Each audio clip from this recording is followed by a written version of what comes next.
Hello, Elaine Friend here, talking about trauma and highly sensitive people. And really, what are the messages that trauma experts and trauma practitioners are putting out about us? It's really, really important. I want to thank the person who sent me this fabulous email question. As you know, I answer questions. If you email them to me, I'll make you a video. Here it is. Hi, Elaine. I just watched your video on YouTube about HSCs and trauma. Last summer, I took a course about stress and trauma from a somatic experiencing practitioner, and it was his belief that all HSPs are created from trauma as early as inside the womb. Did you hear that? It's his belief that, and he's teaching that all highly sensitive people are created from trauma as early as inside the womb. I brought up differential susceptibility and I tried to educate him about the scientific findings, but I felt like he was mostly speaking, change this, sorry about that, Instagram. I felt like he was mostly speaking about empaths more than truly understanding the definition of highly sensitive people from Elaine Aron and the research. Another friend who took a trauma-informed coaching course late last year was also hearing this message about HSPs being created from trauma versus it being an innate biological trait. I would love to hear your thoughts on this. Setting the camera up here, and when I read this, I was just so fired up about it. And I hope that you will be too.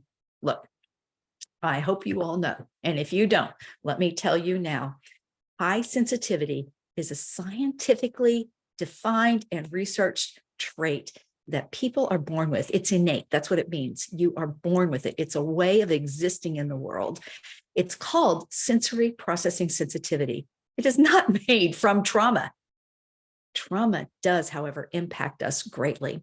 So if we have this innate trait that's found in over 100 species, it's been documented at the rate anywhere between 15 and 30%. So let's just average it out, 20, 25% of maybe every species has this trait.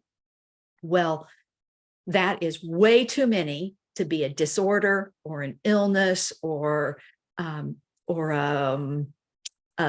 anything. It's not anything that we can diagnose. And yeah, it's scary. Somebody says on Instagram that they never even heard of that. Exactly. But I have heard it. And I've heard people, really big following people, saying this kind of thing. I usually turn them off because they tick me off so much. So you know what I'm talking about now that you're hearing it. So we have this innate trait. We're born with it. It's documented by functional MRI studies. Certain sections of a highly sensitive person's brain, a person with sensory processing sensitivity, fire more under certain situations, particularly those around emotional content, and particularly around positive emotions. Now, let's talk about the confusion. If someone experiences trauma, whether they have this trait or not, they will, especially if it's a big trauma or a complex trauma, any kind of major, something that would give you a trauma reaction or a post-traumatic stress disorder, they are going to become more sensitive. Their brains, someone who experiences trauma will have a brain that is more alert to their environment. Now, I'm a highly sensitive person with PTSD, and I can tell you the day it became different for me, it is a huge deal to experience trauma, whether you have this trait or not. Okay, got that? We can be traumatized in utero.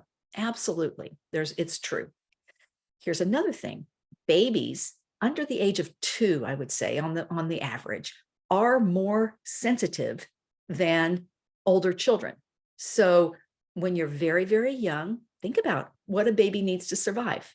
Evolutionarily, we are going to be more sensitive to our environment. We have to cry to get fed or picked up or clothed or kept warm. Right. So it just turns out the more sensitive the baby is, the more they need and the more they're probably going to get. But all babies are more sensitive than older children and older people. Still, there's that 20 plus or minus percent, probably a little plus, 20 plus percent in humans that have this trait that are actually more sensitive. Now, here's where it can also get confusing, where these trauma teachers and trauma practitioners are, oh my gosh, just so confused. I'm sorry, but how dare you misrepresent trauma and highly sensitive people that way? So really, hey, folks, reach out to me. If you're one of these people who's saying these falsehoods around, you can see I have a pretty strong bias, but my bias is based in the science and in the facts. So I'm here to tell you it's just not true, but I'm happy to have a conversation. I'll even jump on video with you and have a conversation and share your view and my view with the world. All right. Now, trauma and the highly sensitive person, we are really interlinked with trauma. And here's why. Because we are so exquisitely sensitive to our environment and the things and the people that are in our environment, we are more deeply impacted by trauma. It's sad, isn't it? It's really sad for me because I got a lot of trauma in my history.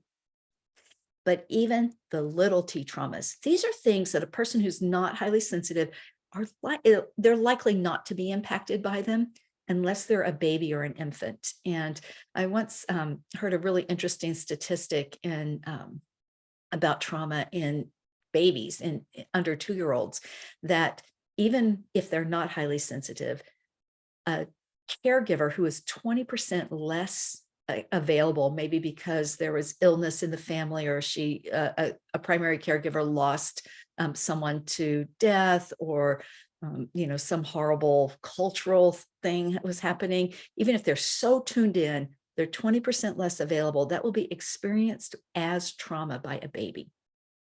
Well, those little 20% small t traumas are going to impact highly sensitive children and highly sensitive people, and especially the children, as potentially big T traumas. So I'll give you an example of some little T's in my life.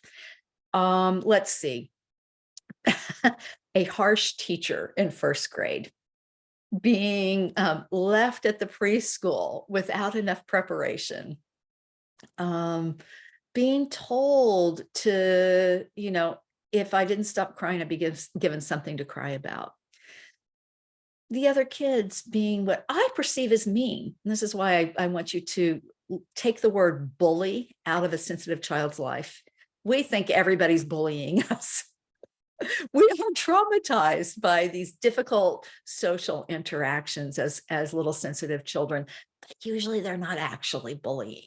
Usually it's just that we are so much more sensitive to them. So we need to give the children the tools they need to understand and respect and take care of themselves without feeling bullied. So please don't call anything that's happening in your sensitive child's life bullying. All right. So trauma happens, but then a big trauma happens. I broke my arm. And when I was 7, and I had to have surgery on it. And because it was the dark ages, 1971 or 2, when I went to the hospital for surgery for my arm, they wouldn't let me wear clothes that I was familiar with. I had to stay in the hospital overnight without a parent. My thumb was taped to an IV stand, and my poor little arm was held up like that for a couple of nights. These things were really traumatic for me. A doctor was really mean to me. Let me just call that doctor out right now. My cast had a little window right here over the stitches. I can show you.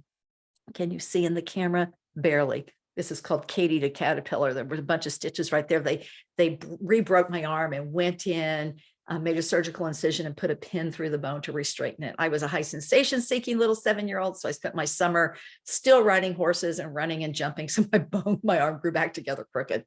Okay.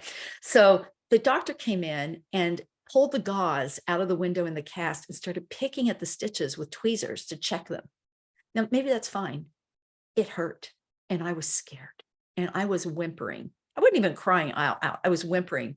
And that doctor said, "Oh, come on, I'm not hurting you. Cut that out." You guys, wow. So to me, see how I remember these things so clearly? Those things were traumatic for me. They weren't huge traumas. You would think that when my pony Smokey stepped on my arm and broke it, that was the big trauma. No, that was just kind of par for the course in the life of a little farm girl, ranch girl. But that doctor being mean to me in the hospital when my mom and dad weren't there, that was traumatic to me. So back to highly sensitive children and adults, we are going to experience trauma as much greater than people without the trait.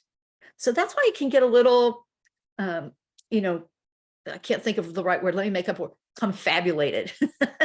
things can get a little mixed up about sensitivity and trauma because when we're sensitive, when someone is overwhelmed or when their brain is sort of stripped of its normal defenses by trauma, they do look, act, and feel highly sensitive. They may or may not have the trait. They're not equal. Now, here's what's important and what I wish all the trauma people knew. I wish they understood that you can call yourself highly sensitive regardless of the reason.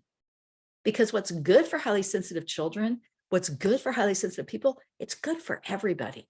So there's nothing wrong with saying someone is highly sensitive if they're not. The only time that might be a problem is if they say, I'm just highly sensitive. It's not an illness. I don't need treatment. If you have major trauma in your life, you need treatment. If you have other mental illnesses or physical illness, you need to get treatment. We don't want to rationalize away seeking accurate, appropriate professional help when we need it. So that would be the only problem with saying someone was highly sensitive who is not actually highly sensitive. So look, if you identify as HSP, by golly, identify as HSP, take the good advice, be a really discriminating and conscious consumer. If you are a mental health professional or I hate to say it, but like me, a PTSD professional, that not meaning I treat it, but I live with it. And I have been living with it since 1997. So, I'm in pretty good shape, but, new traumas, they really activate that PTSD. I can really spiral around it. And I know you HSPs know what I'm talking about. So if you are living in a world where you are experiencing somebody like these two different trainers around trauma who are saying that HSP is created by trauma, no, bullshit. I call that bullshit. That is not the case. But yes, if you have trauma, whether you're highly sensitive or not, you may start to feel very, very sensitive. I don't care if you call it highly sensitive or not, but I do care that you take care of you. There's nothing more important for a highly sensitive person than my favorite movie quote of all time. Again, a bonus, 1 free month membership in Are You Highly Sensitive? If you email me where that quote, what movie that I got that quote from, take care of you, you HSPs. I'm sending you so much love. I hope that you will like, share, subscribe, come and find me and share. I want to reach every single family in the world that might know a sensitive youth. I want their lives to be better. Mine was pretty darn good, but we can make today's youth honor and acknowledge the superpowers they have. And then when trauma comes along, you're going to be like, hey, that's trauma. It sucks. I feel like shit. I am spinning in anxiety. Maybe I'm even depressed and I know I need treatment, but it is not the same as my trait as a highly sensitive person. Bye, y'all. Thank you so much for tuning in, listening, and sharing this content. I'm Elaine Friend, your international consultant on high sensitivity.